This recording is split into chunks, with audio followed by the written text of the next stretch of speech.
초대교회들이 많이 시험을 받은 것이 성경에 나와 있습니다. 그러나 교회는 하나님의 교회고 또 성결한 곳이기 때문에 함부로 그래서는 안 됩니다. 또 저런 분들이 있으면 사랑으로 우리가 품지만은 예배를 방해할 때는 또 우리가 엄격하게 다스릴 줄도 알아야 되는 거예요. 그래서 하나님은 사랑의 하나님이시고 공의의 하나님이신 거예요. 사랑과 공의. 우리가 하나님 앞에 설 때는 늘 두렵고 떨림으로 서야 되는 거예요. 예배 나올 때는 그런 마음으로 나와야 되는 거예요. 술이 취해 있으면 교회를 술을 끊고 나와야 돼. 그게 교회죠.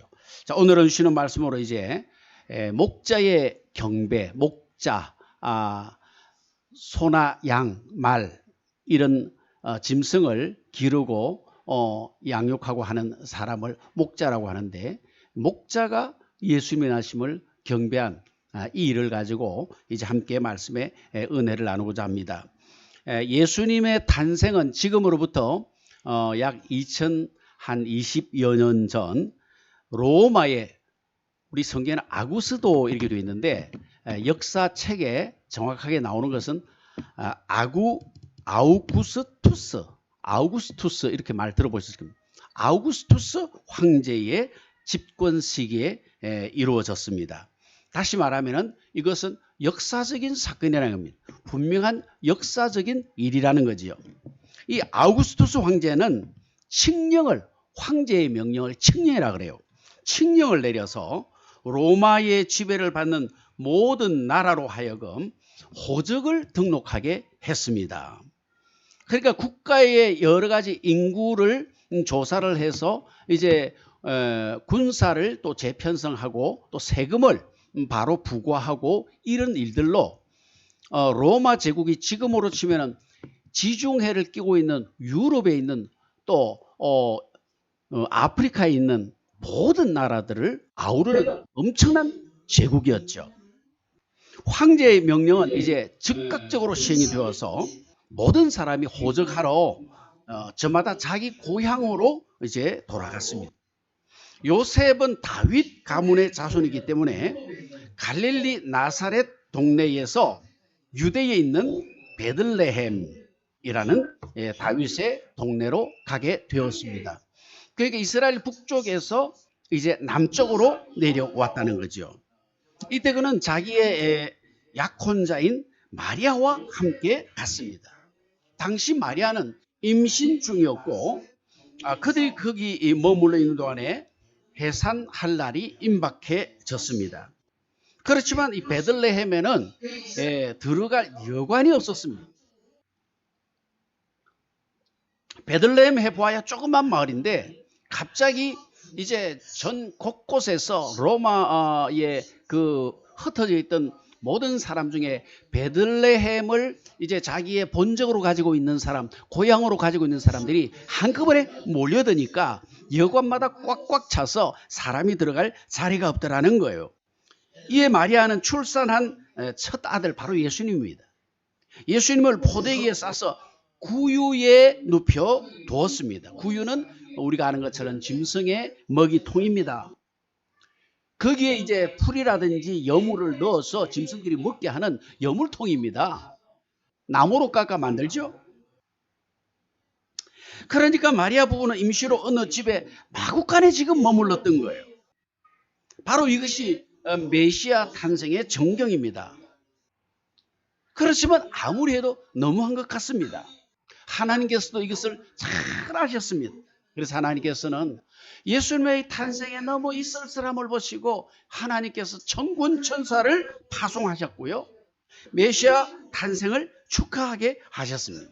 그런데 천군 천사가 메시아 탄생을 축하하기 위해서 나타난 곳은 엉뚱하게도 목자들이 머물던 베들레헴의 들판이었습니다. 메시아가 탄생한 바로 그 장소가 아니고 베들레헴의 들판에, 여기 머물고 있는 이 목자들은 들에서 밤을 지내면서 양떼를 지키던 사람들. 그런데 주의 천사가 그 들판에 그 목자들이 있는 곳에 나타났고 주의 영광이 환하게 그곳을 이제 둘러 비출 때에 그들이 너무너무 두려워했다 하는 거죠. 천사가 그들에게 말을 합니다. 10절로 12절에 보시면은 무서워하지 말라. 보라, 내가 온 백성에게 미칠 큰 기쁨의 좋은 소식을 너에게 전하노라. 오늘 다윗의 동네에 너희를 위하여 구주가 나셨으니 곧 그리스도 주시니라. 너희가 가서 강보에 쌓여 구유에 뉘어 있는 아기를 보리니 이것이 너희에게 표적이니라. 그러니까 지금 천사들이, 천군 천사가 갑자기 하늘에서 내려와서 하나님의 영광의 광채가 캄캄하던 밤에 온 들판을 지금 비추는 중에, 여기 목자들이 지금 양을 치다가 밤에 추위의 가운데서 이렇게 앉아서 잠시 졸고 있는데, 이 하나님의 영광이 임하고 광채가 임하고 천군 천사가 하늘부터 내려오니까 얼마나 놀라겠습니까? 깜짝 놀라는데, 그들에게 뭐라고 하냐니까, 보라, 내가 온 백성에게 미칠 큰 기쁨의 소식을 너에게 전한다. 큰 기쁨의 소식을 그 몇 안 되는 바로 이 목자들에게 전한다. 오늘 다윗의 동네에 너희를 위하여 구주가 나셨다. 곧 그리스도 주시라. 너희가 가서 강보에 쌓여 구유에 누워있는 아기를 볼 것인데 이것이 표적이다. 이것이 구유의 아기가 누워있는 것을 본다면 구유에 누워있는 이 아이가 바로 너희를 위해서 이 땅에 오신 메시아다. 그렇게 천사가 하나님의 말씀을 전했습니다. 그리고 이 말이 끝남과 동시에 수많은 천군 천사들이 하나님을 찬송하기 시작합니다. 14절은 바로 찬송가입니다. 찬송.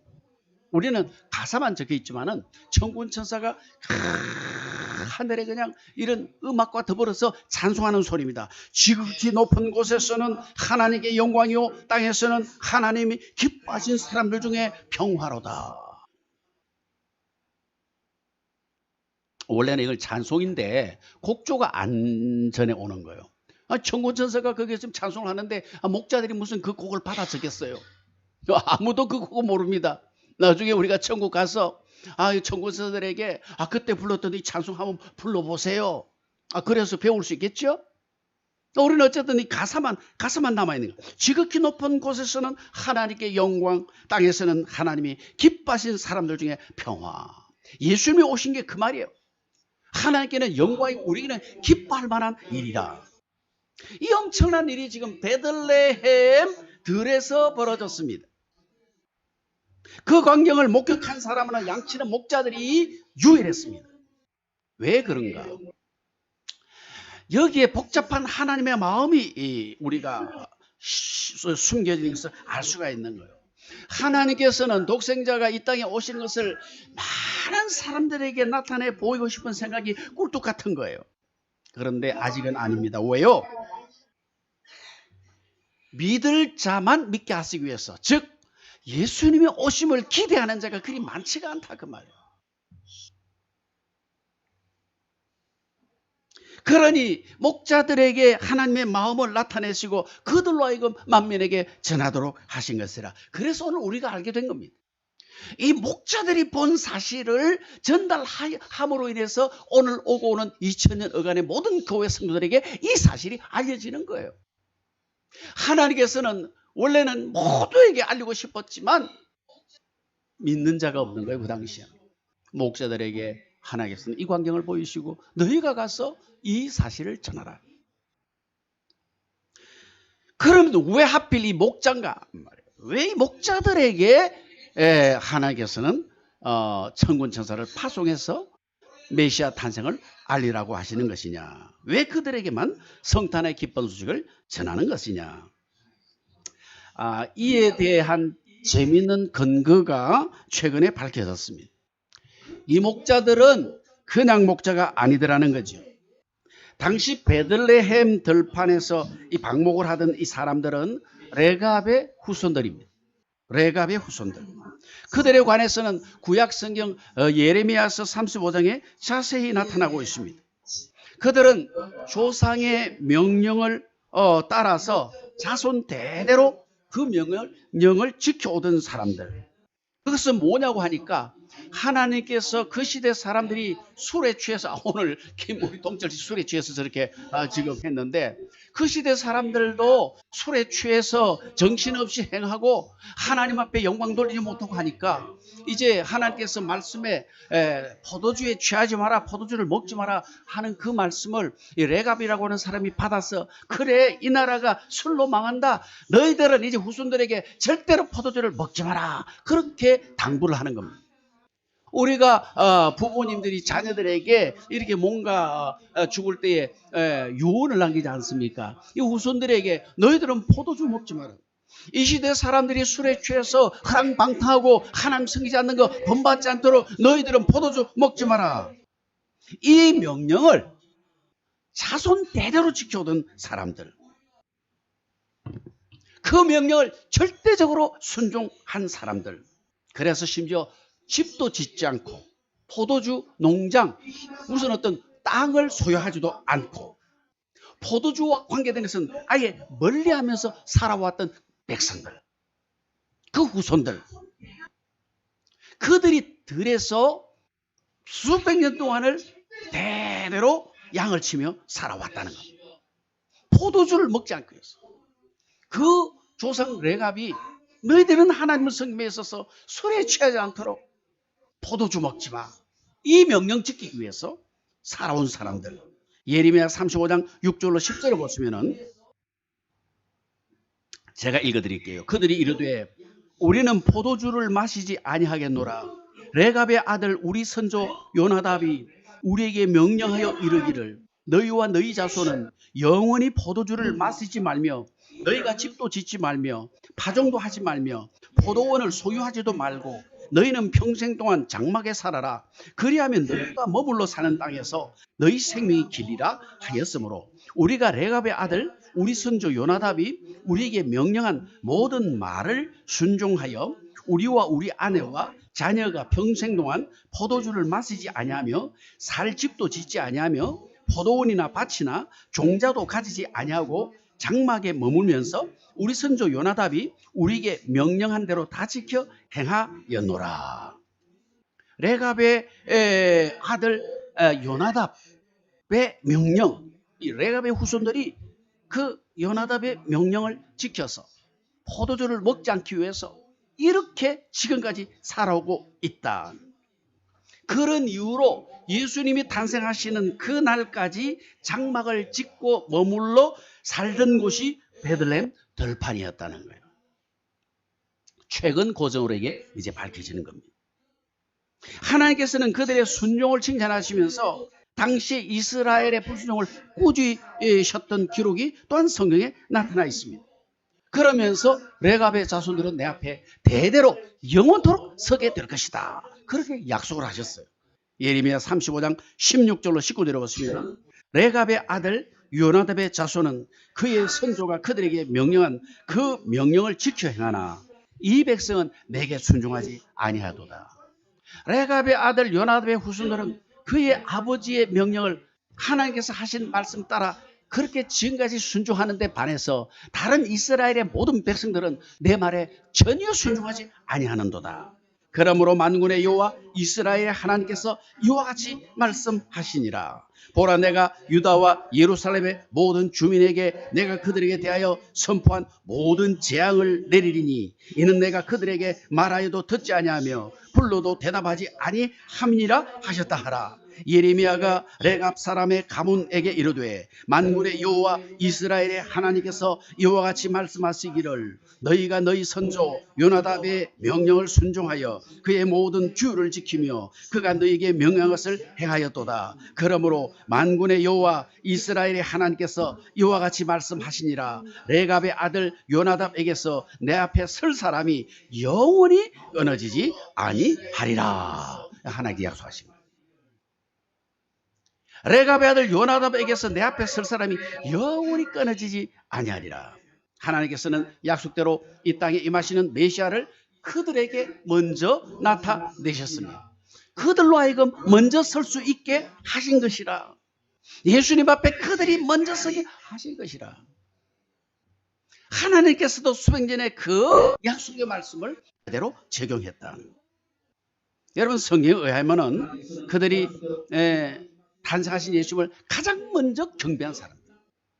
물론 동방의 박사들도 있지만은 그들은 순종하여 메시아께로 오던 그 길에 잠깐 딴 걸 보다가 옆길로 새서 예수님과의 대면이 좀 늦어졌어요. 별을 따라 오다가 이제 예루살렘에 오니까 별을 안 보고 아하, 유대인의 왕이면은 예루살렘 궁전에 있겠지. 자기 생각을 가지고 궁전으로 갔다가 시간이 늦어졌다 그 말이에요. 별을 따라 하나님께서 보내신 그 별을 따라 왔으면 끝까지 별만 봐야 되는데 중간에 자기 생각으로 예루살렘 궁전에 갔다가 시간이 늦어져서 그들이 예수 그리스도를 가장 먼저 보는 그 영광의 자리에 들지 못했다. 들판의 목자들이 가장 먼저 시간적으로 봅니다. 사랑하는 여러분, 순종이라는 게 그래서 중요한 거예요. 순종은 시작도 순종, 마지막까지도 순종. 할렐루야. 그래야 영광을 누립니다. 아예 순종하고자 내가 마음 먹었으면 끝까지 순종해야 하나님의 영광을 누린다. 과거도 순종, 현재도 순종, 미래도 순종. 이것이 진짜 순종이에요. 아무쪼록 오늘 우리도 이런 순종으로 하나님이 펼치시는 영광의 자리에 선착하는 은혜가 있으시기를 주님의 이름으로 축복합니다. 자, 천군 천사의 찬양을 마지막으로 천사들은 다 하늘로 올라가 버렸습니다. 영광의 광채로 가득하던 이 들판에 갑자기 캄캄해집니다. 그러자 목자들이 서로 말을 합니다. 이제 베들레헴으로 가서 주님께서 우리에게 알려주신 바 일어난 그 일을 우리 눈으로 확인해보자. 급히 달려가서, 여러분 목자들이니까 베들레헴의 집에 구유가 어디 있는 거 다 알고 있습니다. 구유에 아기가 누워 있다니까 이 사람들은 다른 거 볼 것 아니고 구유만 찾아가는, 구유만 찾는데 어느 집에 어느 구유에 사람들이 복작복작 하는데 거기에 아기가 다 강보에 쌓여서 그 구유에 누워 있는 것을 보게 되는 거예요. 이것이 표적이라 그러는데 바로 저분이 메시아구나. 오늘 천군 천사가 나타나서 우리에게 그 기쁜 소식을 전한 바로 우리를 위한 메시아가 저분이시구나. 거기 가서 그래서 너무 흥분해가지고 거기 있는 사람들에게 그 소식을 다 전하는 거예요. 우리가 방금 천군 천사를 보았는데 구유에 누인 이 아기가 우리를 위해서 했다고 하신 메시아라고 합니다. 하나님께는 하나님께는 영광이고 우리에게는 기쁜 소식을 우리에게 주신 것이라고 합니다. 그런데 이 말을 듣는 사람들이 목자들을 성경에 보시면 이상히 여겼다. 마리아가 아기를 낳고 나서 이제 주변 사람들이 아이고 이 어려운데 와서 어쩌나 하면서 사람들이 이렇게 지금 그 집에 사람들하고 아기가 태어나고 하니까 지금 뭔가 와서 이렇게 좀 아기도 보고 산모도 이렇게 좀 위로도 하면서 그리고 좀 필요한 것도 갖다 주면서 옛날이시면 그런 거 아니겠습니까? 그렇게 해서 둘러가 있는데 목자가 와서 이분이 메시아요 하니까 전부 이상하게 여겼다. 저희들이 방금 들판에서 천군 천사가 나타나서 영광의 찬양을 올리고 그분들이 한 말을 지금 제가 명백하게 들었습니다. 이분이 메시아입니다. 웃기고 있는데 지금 돈 한 푼 없어가지고 구유에 누워있는 이야기가 무슨 메시아냐. 메시아 같으면 누구 말처럼 그렇게 왕궁에서 태어나겠지. 이게 무슨 메시아냐. 이상해. 그러나 모친 마리아는 그 말을 마음에 깊이 새겼더라. 마리아는 알아요. 마리아는 알아요. 이 아기가 바로 하나님께서 이 땅에 보내신 메시아라는 것을 마리아는 알아요. 아는 사람은 압니다. 여러분 아무리 진실을 말해도 믿을 사람은 믿고 안 믿을 사람은 안 믿습니다. 아무리 진실을 보고 진실을 말해요. 그래서 이제 개척교회를 쭉 해보니까요 많은 사람이 왔다 가는데요 참 복음을 생명을 바쳐서 전한다는 마음으로 전하고 전해도 믿음이 들어가는 사람은 들어가고 안 들어가는 사람은 안 들어가고 삶의 변화가 안 나타나고 술 먹는 사람은 여전히 술 취하고 안타까운 일이에요. 같은 시간에 같은 자리에서 함께 들어도 마찬가지입니다. 택하신 자들만이 믿음의 자리로 들어가더라. 당시 믿음의 사람은 베들레헴 들에 있던 목자들이었습니다. 하나님께서는 그들에게 메시아 탄생의 영광을 보게 하셨습니다. 그리고 오늘 우리에게도 믿음의 눈을 주셔서 메시아 탄생을 믿음의 눈으로 보게 하셨습니다. 이것이 은혜라. 사랑하는 여러분, 지금 세상에는 많은 사람이 이런저런 이유로 성탄절을 지키고 있습니다. 그러나 그들에게 성탄의 주인공은 예수님이 아닙니다. 자기 자신이 주인공입니다. 자기 집의 아이들이 주인공입니다. 산타클로스가 주인공입니다. 세상의 놀이문화가 주인공입니다. 그러나 오늘 우리에게는 오직 예수 그리스도만이 진짜 주인공이시기를 주님의 이름으로 축복합니다. 이제 결론입니다. 그 목자들은 자기들이 듣고 본 모든 일이 천사가 자기들에게 일러주신 그대로임을 알고 하나님께 영광을 돌리며 하나님을 찬미했다. 이렇게 성경에 기록이 되죠. 이뤄볼 때 그 사람들이 진짜 신앙인이었다는 걸 알 수 있어요. 그 시간에 무슨 노래로 찬미를 했을까 가만히 한번 생각을 해봤습니다. 아마 천군 천사가 들려줬던 그 노래를 흥얼거리잖아요. 천군 천사가 부르던 그 찬송을 그 시간에 같이 따라 부른 것이 아닐까. 보통은 내 손에 뭔가가 쥐어져야 감사합니다. 말로만 하는 것은 소용이 없다고 생각을 합니다. 그러나 믿음의 사람은 하나님의 영광을 본 것만으로도 기뻐하는 거예요. 나를 주의 일에 사용해 주신 것만으로도 영광스럽게 하고 찬송합니다. 오늘 우리의 신앙에 업그레이드가 일어나시기를 바랍니다. 큰 신앙인 좀 되시기를 축복합니다. 사랑하는 여러분, 2000년 전에 베들레헴 구에 오셨던 우리 예수님은 십자가 지시고 대속의 죽음으로 우리를 구원하시고 하늘나라로 올라가셨습니다. 그리고 마지막 날 올라가심을 본 그대로 다시 오실 것이라고 약속하셨습니다. 우리는 그 주님을 대망합니다. 그래서 성탄절을 맞을 때마다 우리는 재림의 주님을 바라봅니다. 사모합니다. 우리 주님 다시 오실 것입니다. 2000년에 아기로 오셨지만 이제는 만군의 주로 심판주로 임하실 것입니다. 그러니 믿음의 사람들은 듣는 귀가 울리시기를 바랍니다. 그 약속을 마음에 새기고 기다림의 대열에 합류하시기를 바랍니다.